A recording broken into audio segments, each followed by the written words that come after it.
मुलांवर चांगले संस्कार करून ते सक्षम विद्यार्थी म्हणून घडावेत यासाठी स्काउट गाईड सारखे उपक्रम आवश्यक आहेत असं प्रतिपादन राज्याचे नगरविकास राज्यमंत्री तथा जिल्ह्याचे पालकमंत्री नामदार उदय सामंत यांनी केलं आहे।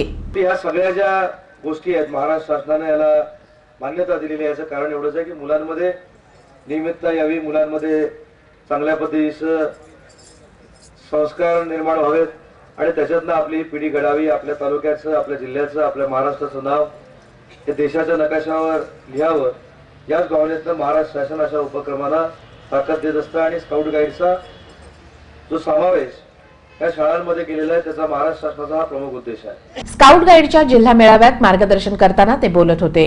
यावेळी तहसीलदार मारुती कांबळे, स्काउट गाईडच्या जिल्हा संघटक किशोरी शिरसेकर, रशिदा टेमकर, गजानन पाटील आदी उपस्थित होते। पालकमंत्र्यांसह उपस्थित मान्यवरांचा सत्कार आणि स्वागत करण्यात आलं।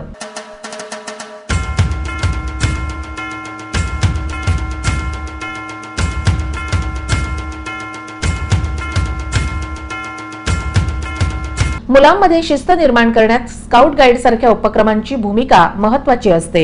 यातून देशाचं नाव जागतिक स्तरावर घेऊन जाणारी नवी पिढी घडू शकणार आहे। तसंच अशा उपक्रमांमुळे विद्यार्थी निसर्गाच्या अधिक जवळ जातात आणि त्यांच्या मनात पर्यावरणाविषयी आपुलकी निर्माण होऊ शकेल असं त्यांनी सांगितलं।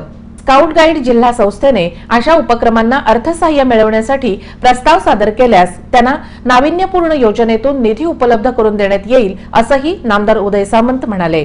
खरं तर तुम्ही देखील कार्यक्रम इतके चांगले केलेत की बिन भांड्याचं जेवण कसं करतात ते मला अजून माहित नाही, परंतु केलं का आता आहे। मला जर सांगितलं असतं मी दुपारी झालं असतं।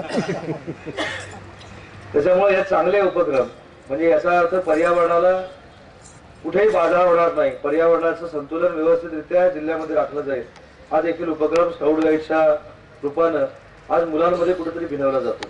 यावेळी विविध विद्यालयातील स्काउट गाईडचे शिक्षक आणि विद्यार्थी उपस्थित होते।